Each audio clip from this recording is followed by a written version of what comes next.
بسم اللہ الرحمن الرحیم۔ السلام علیکم محترم ناظرین، یہ ہے سیدہ وائس چینل اور میں ہوں آپ کی دوست سیدہ۔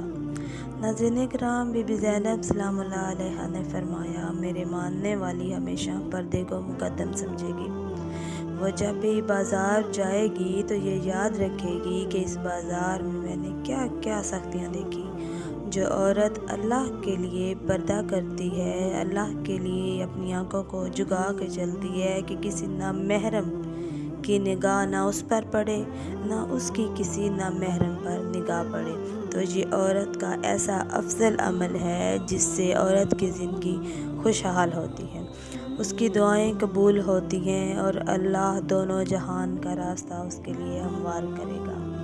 لیکن جو عورت تمام نیکیوں کے بعد بھی پردہ نہیں کرتی تو یہ ایک ایسا عمل ہے جس سے تمام نیکیوں کے بعد بھی اس کے اعمال میں وزن پیدا نہیں ہوتا، اور یوں عورت پریشانی اور مصیبتوں میں مبتلا ہوتی ہے۔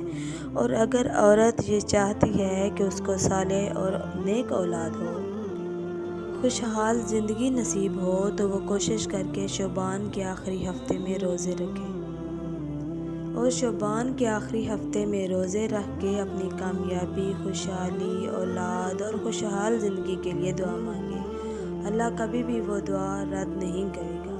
معزز ناظرین، اگر آپ کو ہماری آج کی ویڈیو پسند آئے تو پلیز لائک، شیئر اور ہمارے چینل کو سبسکرائب کریں، ساتھ ہی بیل آئیکن کو بھی پریس کریں تاکہ آنے والی تمام نیو ویڈیوز کا نوٹیفیکیشن آپ تک ضرور پہنچے۔ بہت شکریہ۔